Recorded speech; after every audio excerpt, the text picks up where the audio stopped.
할렐루야. 네, 금요 기도에 오신 여러분들 다시 한 번 더 주님의 이름으로 환영합니다. 오늘은 다윗 현실에 뿌리 박은 영성 7번째 시간으로 다윗이 사울에 쫓겨 오랜 시간 도망자로 살면서 머물러야 했던 광야의 시간들을 사무엘상 23장과 24장의 내용을 중심으로 함께 나누려고 합니다.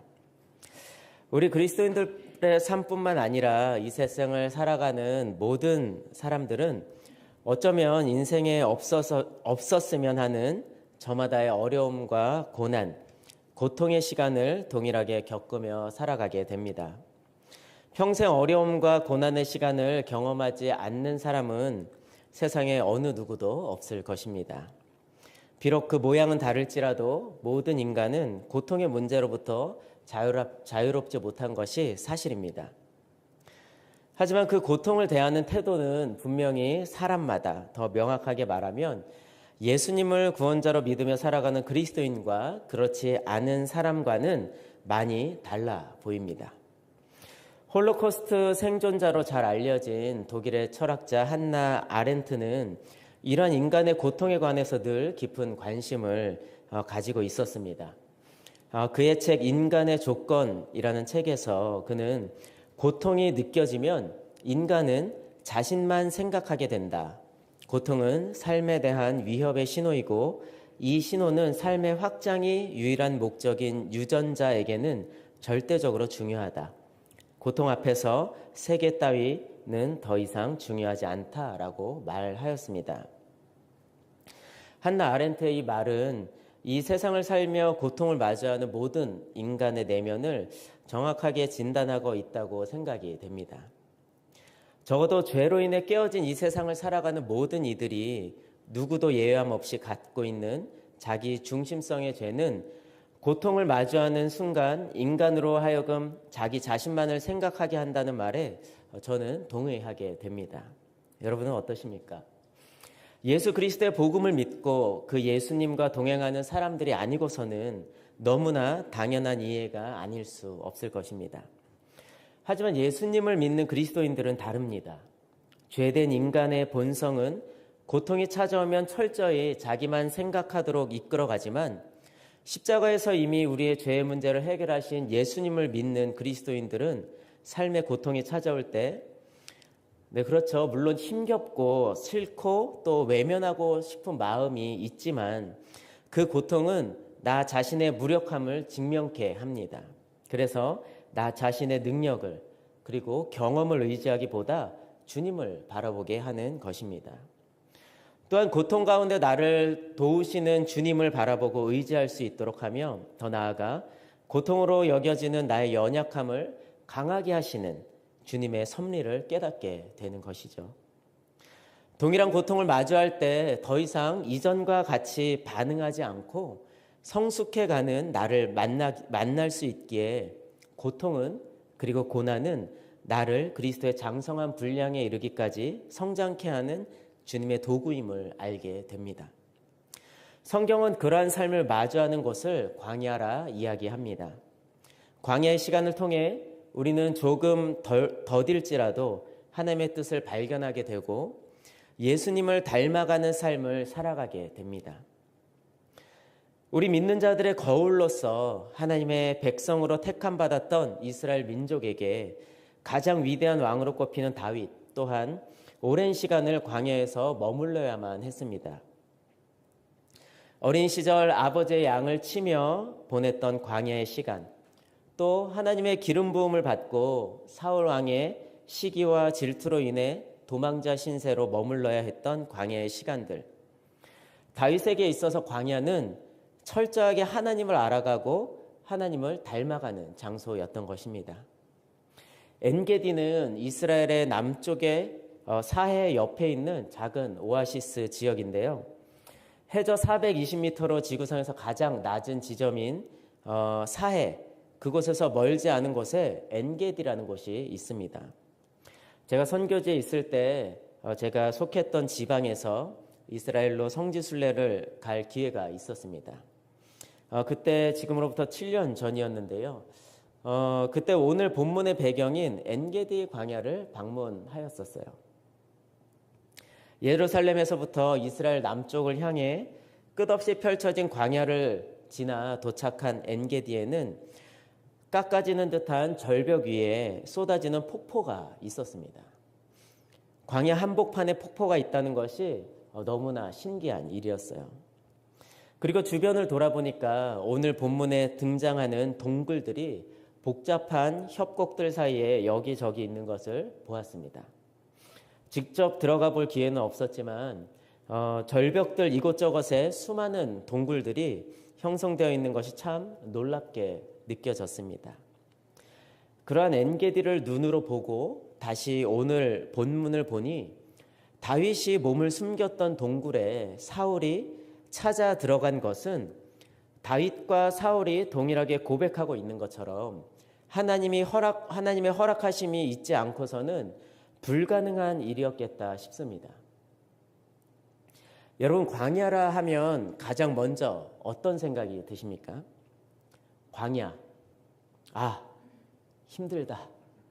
답답하다. 피할 수만 있다면 피하고 싶다. 이런 생각이 드십니까? 아니면 광야?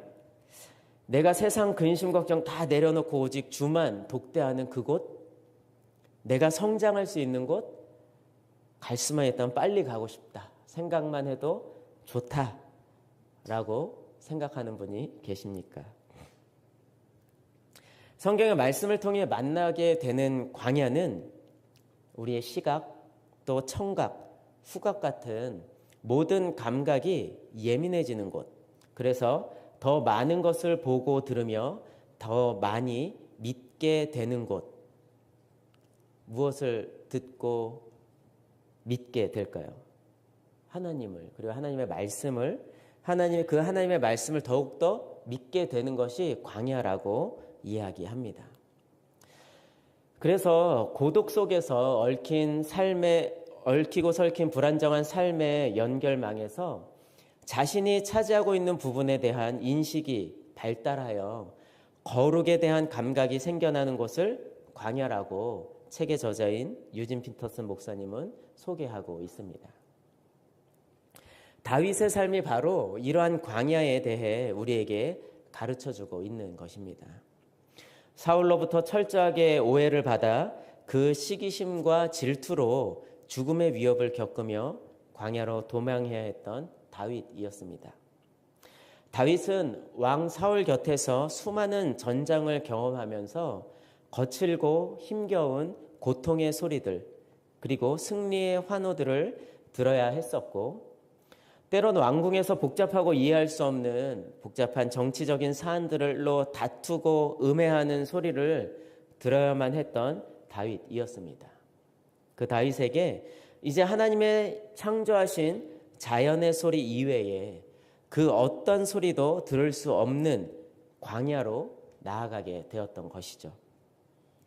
그곳에서 다윗은 오랜 시간 세상의 소리를 향하여 열려있던 모든 감각들이 하나님을 향해 다시금 확장되어 이제 하나님을 보고 듣고 경험할 수 있는 거룩한 감각을 회복하는 장소가 되었던 것입니다. 우리는 보통 거룩함이라 하면 뭔가 영적이고 또 뭔가 신령한 듯한 생각을 하곤 합니다. 그래서 때로는 하늘나라에서 온 것처럼 착한 모습을 거룩함으로 상상하기도 하고요. 또 감히 때가 묻을까 봐 만질 수 없는 깨끗하고 선한 순전한 모습을 상상하기도 하죠. 하지만 유진 피터슨 목사님은 다윗이 광야에서 거룩함의 감각을 회복해가는 모습에 가장 근본적으로 거룩하신 하나님과 관계를 맺고 있었다는 사실에 주목하면서 다윗이 하나님과 가까워지면 가까워질수록 점점 더 인간다워져 갔다는 그의 말에 저는 공감하게 됩니다. 여러분도 그러신가요? 다윗에게 있어서 광야는요, 비록 목숨을 부지하기 위해 부랴부랴 쫓겨 도망 나온 광야 장소였지만 광야에서의 시간이 지남에 따라 광야는 다윗에게 진리의 장소, 또 아름다움의 장소, 그리고 사랑의 장소임을 경험하는 곳이었습니다. 광야에서 다윗은 하나님을 알아가면 알아갈수록 더욱 다윗다워져 갔다는 것입니다. 하나님이 창조하셨던 다윗다워져 갔다는 것이죠. 거룩함이란 바로 그러한 삶, 즉 살아계신 하나님과의 관계를 통해 점점 더 살아있는 인간으로 깨어나는 삶을 묘사하기에 가장 적합한 단어라고 할 수 있습니다. 무슨 말일까요? 우리는 하나님과의 관계를 맺을 때 가장 인간다워진다는 것입니다. 반면 하나님이 아닌 다른 길로 가면 점점 더 아름다움과 나 자신다움에서 멀어질 뿐이라는 것입니다. 우리 모두가 걷고 있는 광야의 시간, 다른 무엇보다 하나님과의 친밀한 관계 속에서 하나님이 창조하신 나다움을 회복하는 시간이 되시기를 주님의 이름으로 축복합니다. 이것이 우리가 함께 기도해야 할 제목인 줄로 믿습니다. 그렇다면 다윗다움을 회복한 다윗의 삶은 어떠했는지 함께 볼까요? 아이러니하게도 광야에서 거룩함을 회복한 사람은 다윗인데 그 다윗을 만난 사울이 하나님의 큰 복을 누리게 됩니다. 다윗이 회복되었는데 복은 사울이 누리게 되었다. 이게 무슨 말일까요?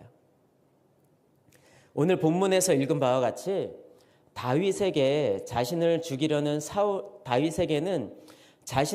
사울의 목숨을 빼앗을 좋은 기회가 찾아왔습니다.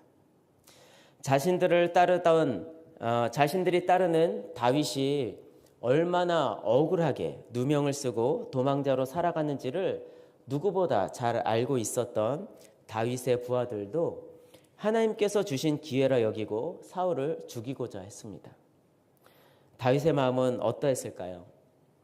광야에서 도망자로 살아가던 다윗이 하나님과의 관계 속에서 거룩함을, 인간다움을, 다윗다움을 회복하는 시간을 보내지 못했다면 아마도 인간적인 마음에 다윗은 얼마든지 사울의 목숨을 빼앗을 수 있었을 것입니다. 왜 그렇습니까?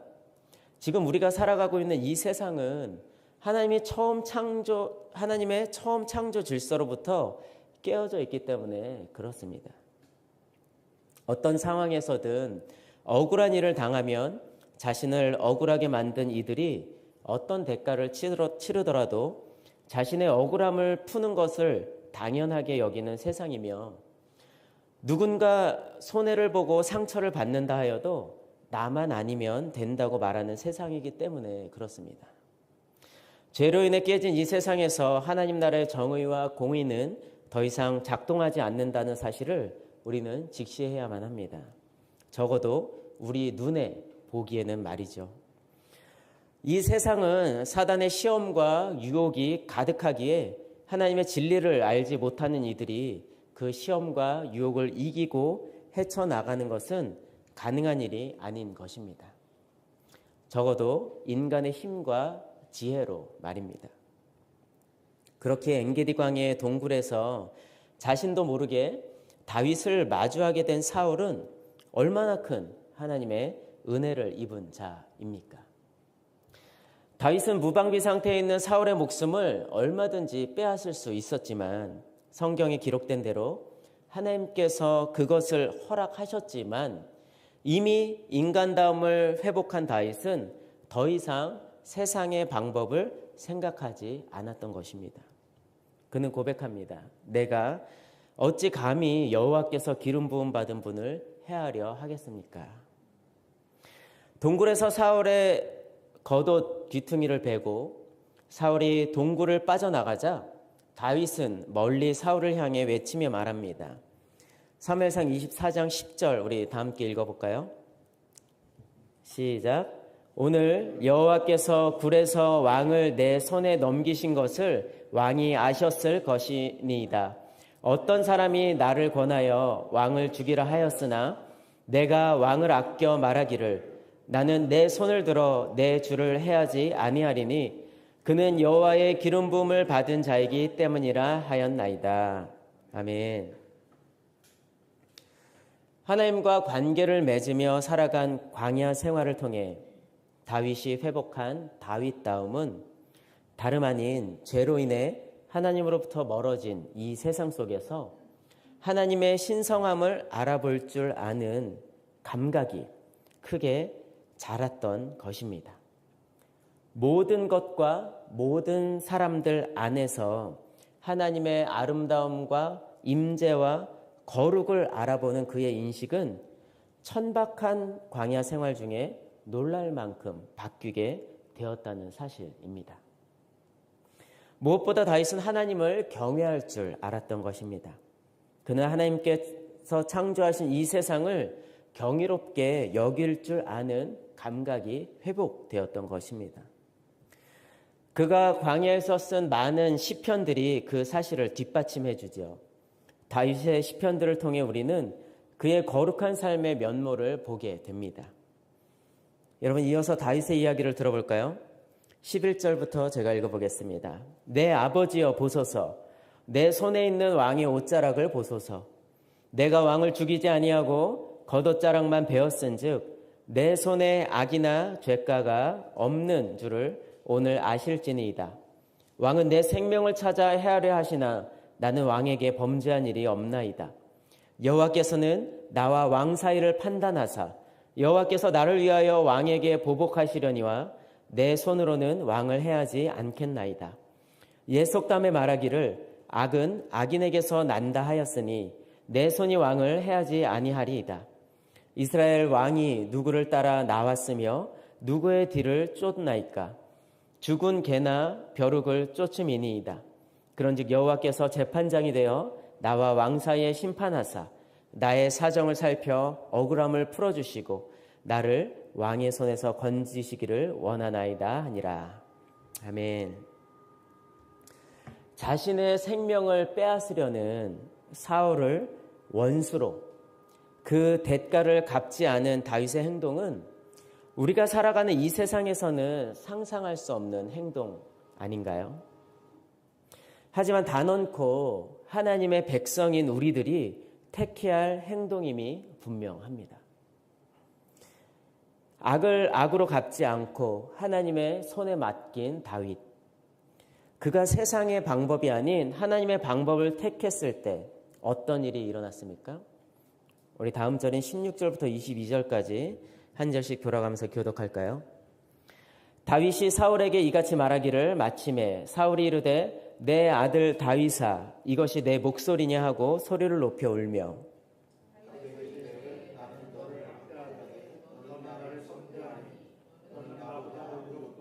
내가 나 선대한 것을 오늘 나타냈나니 여호와께서 나를 내 손에 넘기셨으나 내가 나를 죽이지 아니하였도다.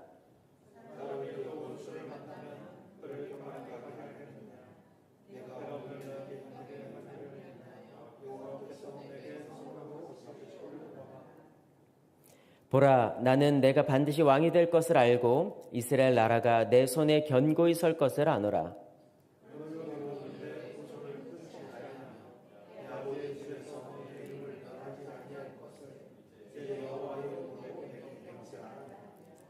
다윗이 사울에게 맹세하며 사울은 집으로 돌아가고 다윗과 그의 사람들은 요새로 올라가니라. 놀라운 일이 아닐 수 없습니다. 조금 전까지만 해도 그 아무런 도움도 받을 수 없고 척박한 땅인 광야를 샅샅이 뒤지면서 다윗과 그 무리들을 죽이려 했던 사울의 태도가 완전히 바뀐 모습입니다. 무엇 때문에 그렇습니까? 바로 다윗이 세상의 방법이 아닌 하나님의 방법을 택했기 때문입니다. 사울은 그러한 다윗을 바라보면서 하나님의 말씀을 예언하듯이 그를 통해서 이스라엘이 견고히 설 것에 대해서 말합니다.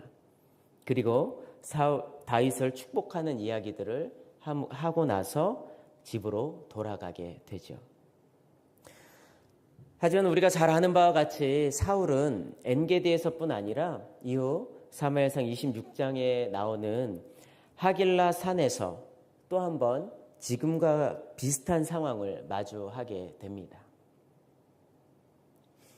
다윗은 광야에서의 훈련을 통해 세상에서 사람들이 만들어내는 소음과 소란에 귀 기울이던 삶에서 떠나 광야의 침묵 가운데 하나님과의 친밀감을 누리며 다른 누구보다 누구도 보지 못했던 하나님의 영광을 알아보게 되었던 반면에 사울은 여전히 자신을 원수가 아닌 하나님의 기름 부음 받은 자로 보았던 다윗을 향해 시기와 질투에 눈이 멀어 끝까지 그를 죽이고자 했던 모습에서 동일하게 하나님으로부터 기름 부음 받은 두 사람 사이에 상상할 수 없는 거리감을 느끼게 됩니다.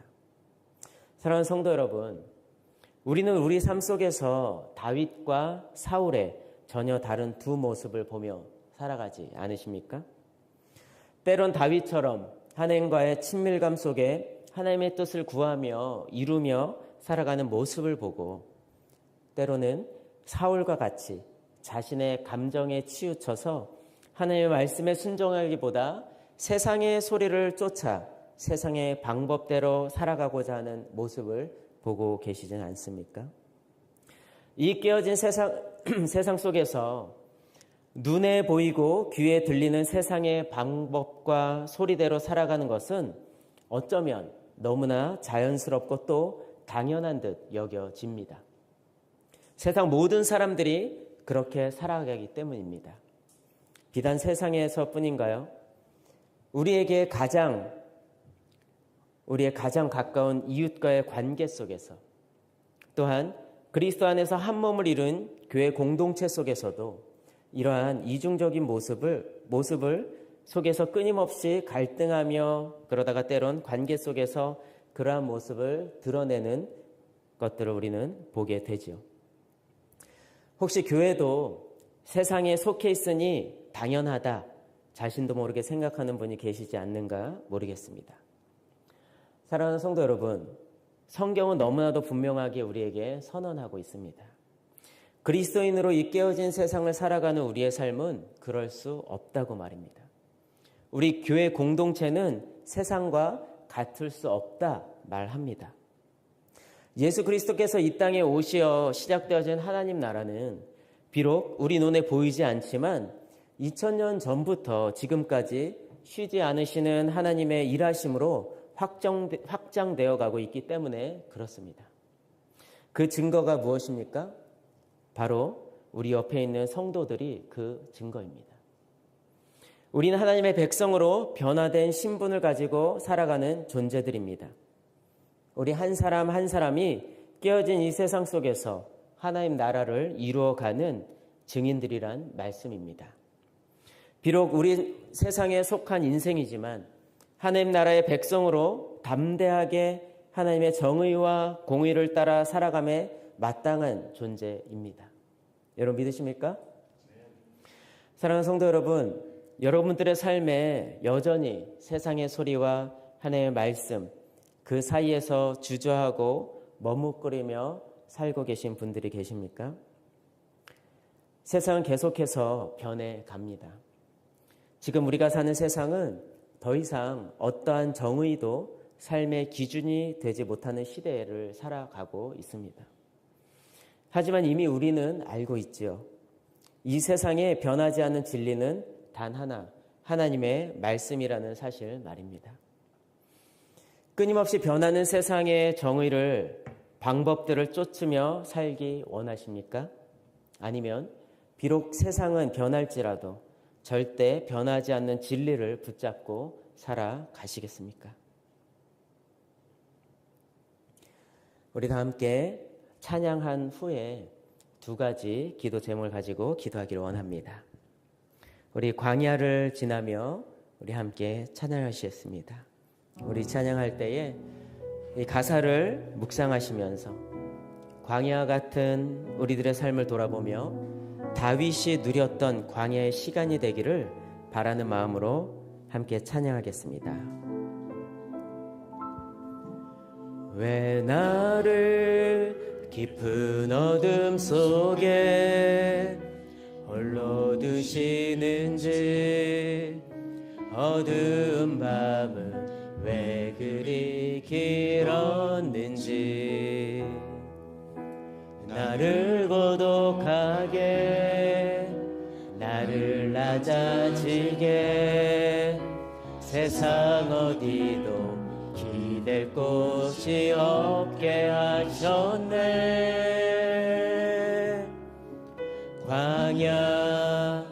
광야에 서 있네. 한 번 더 고백합시다. 왜 나를 깊은 어둠 속에 홀로 두시는지, 어두운 밤은 왜 그리 길었는지, 나를 고독하게, 나를 낮아지게, 세상 어디도 기댈 곳이 없게 하셨네.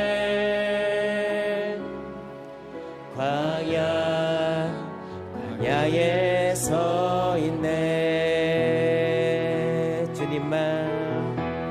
주님만 내 도움이 되시고, 주님만 내 빛이 되시는, 주님만 내 친구 되시는 광야. 주님 손 놓고는 단 하루도 살 수 없는 곳,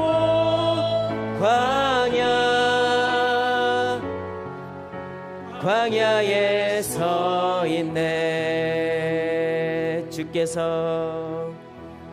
주께서 나를 사용하시려, 나를 더 정결케 하시려, 나를 택하여 보내신 그곳 광야.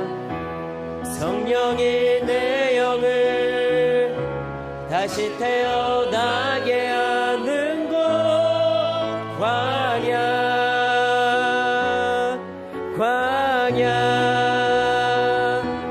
주께서 나를 사용하시려, 나를 더 정결케 하시려, 나를 택하여 보내신 그곳 광야. 성령이 내 영을 다시 태어나게 하는 곳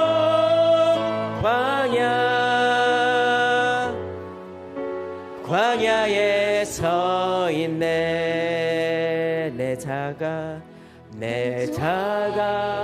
산산이 깨지고 높아지려 했던 내 꿈들도 주님 앞에 내려놓고, 오직 주님 뜻만 이루어지기를,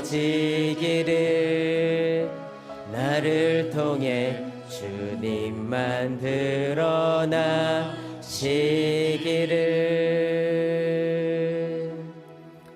네, 그렇습니다. 먼저 우리도 다윗이 경험했던 광야 같은 시간을 보내고 있는지 돌아보기 원합니다. 광야는 다윗에게 어떠한 시간이었습니까? 하나님과의 친밀한 관계 속에서 하나님이 창조하신 아름다움, 다윗다움, 나다움을 회복하는 시간이었습니다. 우리가 함께 첫 번째로 기도하고 싶은 제목은, 우리 모두가 저마다 걷고 있는 광야의 그 시간 가운데 다른 무엇보다도 하나님과의 친밀한 관계 속에서 하나님이 창조하신 나다움을 회복하는 시간이 되게 하여 주시기를 기도했으면 좋겠습니다. 우리가 이 제목 가지고 주님의 이름 한번 부르고 기도합시다. 주여. 하나님 아버지, 다윗이 아버지 머물렀던 광야의 시간을 통하여서 그의 삶 속에 그동안 잊고 있었던 하나님 다윗다움, 하나님의 창조하셨던 창조의 그 원형들을 아버지 회복해가는 시간이 되었음을 아버지 우리로 하여금 오늘 깨닫게 하셔서 감사합니다. 다윗이 택하였던 것은 그 어렵고 위협이 도사리고 죽음으로부터 내어 쫓김 받은 그 광야에서 자신의 지혜와 아버지 지난날의 경험을 의지하며 그 광야의 시간을 보냈던 것이 아니라 다른 무엇보다도 하나님과의 친밀한 관계 속에서 아버지 하나님의 음성을 듣고 하나님을 보고 하나님께 아버지의 말씀을 듣고 아버지 그 믿음으로 아버지 주님이 창조하셨던 다윗다움을 회복하는 시간이 되었습니다. 하나님, 사랑하는 우리 모든 성도들의 삶 또한 저마다 이 순간에 걷고 있는 광야의 시간 가운데 다윗과 같이 아버지 그 무엇보다도 하나님과의 친밀감이 더해지는 시간 되기를 간절히 원합니다. 하나님, 그래서 아버지 주님과의 친밀한 관계 속에서 우리가 주님의 말씀을 듣고 하나님 주님을 만나고 그로 인하여서 우리의 삶 속에 하나님이 허락하신 하나님이 창조하셨던 원형 그대로의 나다움을 회복하는 시간으로 아버지 보내게 하여 주옵소서. 아버지, 내가 주님이 허락하신 나다움을 온전히 회복하는 광야의 시간을 살아가기를 간절히 원합니다. 다윗이 그렇게 다윗다움을 회복했을 때에 세상의 방법과 세상의 소리가 아닌 하나님의 뜻과 방법을 따라 행했던 삶이었음을 우리가 기억합니다. 주님, 인도하시고 역사하여 주시고 우리 가운데 주님 말씀하여 주셔서 나다움을 회복하며 나아가는 시간으로 아버지 광야의 시간을 보낼 수 있도록 아버지 인도하여 주옵소서. 주님 감사합니다. 주님 찬양합니다. 주님, 여전히 세상의 소리가 우리 귀에 크게 들립니다.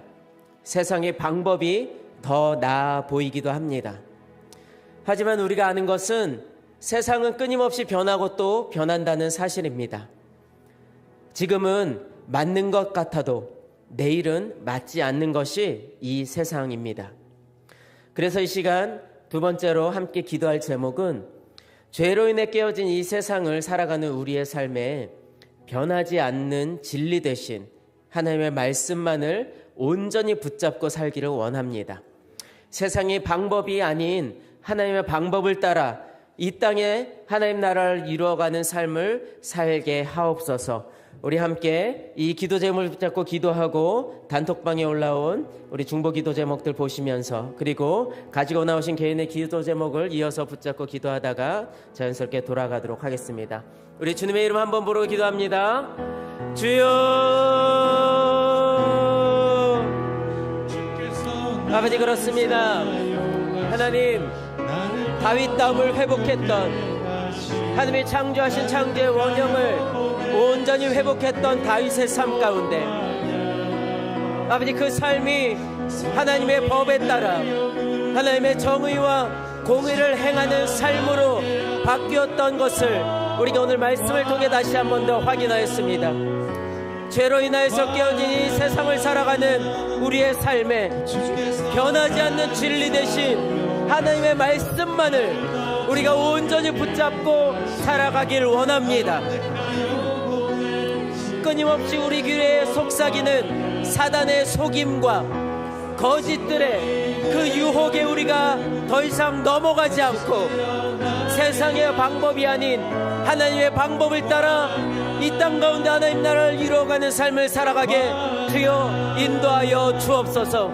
사랑하는 우리 예수도교회 성도님들의 삶에 아버지의 말씀과 세상의 방법을 향한 그 경계선 가운데 서 있는 모든 성도들에게 하나님의 진리를 선포하여 주시고 아버지 그 진리가 선포될 때 아버지 그 진리를 들은 우리 모든 성도들이 더 이상 좌로나 우로나 치우치지 않고 우리의 삶의 진리 대신 우리의 삶의 다림줄 대신 그 주의 말씀을 붙잡고 하나님 나라를 이루며 하나님 나라의 방법대로 살아가는 우리 모든 예수님께 성도님들 되도록 아버지 인도하여 주옵소서.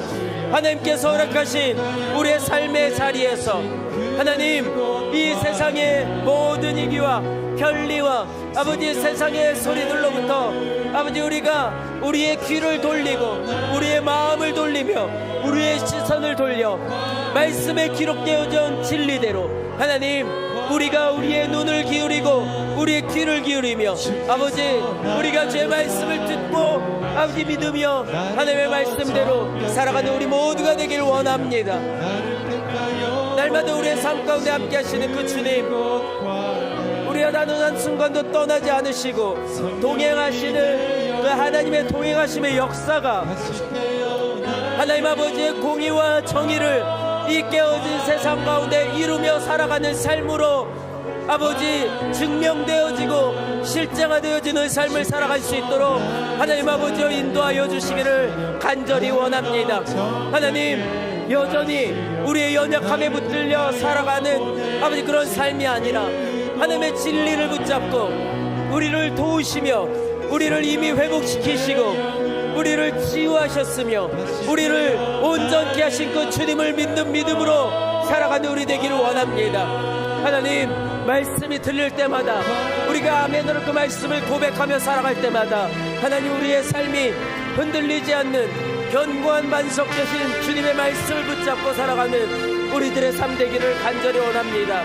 성령 하나님, 우리들의 마음 가운데 하나님을 향한 아버지의 진리의 말씀을 향한 흔들리지 않는 견고한 믿음을 허락하여 주시고 하나님, 이미 많은 믿음의 선진들을 통해서 증명되어진 하나님의 말씀이 아버지 오늘날도 우리를 충분히 살아가기에 부족함이 없는 진리의 말씀을 우리가 믿음으로 고백하며 아버지 주님 앞에 나아가는 아버지 우리들의 삶이 되도록 하나님 아버지여 인도하여 주시기를 간절히 원합니다. 성령님, 아버지 우리가 주님 앞에 나아갑니다. 아버지 우리들의 삶을 통하여서 하나님께서 이루실 일들 우리가 기대하며 나아갑니다. 주님 역사하여 주옵소서. 하나님 아버지 수련회를 통하여서 아버지 우리 예수의 교회 안에 하나님 허락하신 진리의 말씀들 아버지 우리가 온전히 바라보며 아버지 나아가기를 간절히 원합니다. 성령께서 역사해 주시고 아버지 인도하여 주시고 아버지 우리가 온전히 아버지 주님 바라보며 나아가는 아버지 우리들의 삶이 되도록 주께서 인도하여 주옵소서. 성령님 함께해 주시기 원합니다. 아버지 우리들의 삶을 통하여서 하나님 나라가 이루어져가는 것을 우리가 보기 원합니다. 아버지 우리 예수에게 모든 성도들이 하나님 안에서 아버지 이미 가족되었음을 아버지 우리가 온전히 누리는 아버지 수련의 시간 되기를 원하오니 아버지 주님께서 우리 모든 성도들의 삶을 붙잡아 주시고 아버지 인도하여 주옵소서. 아버지 교회의 주인이신 주님을 믿고 아버지 교회를 주 손에 올려드립니다. 우리를 주의 길로 이끌어 주옵소서.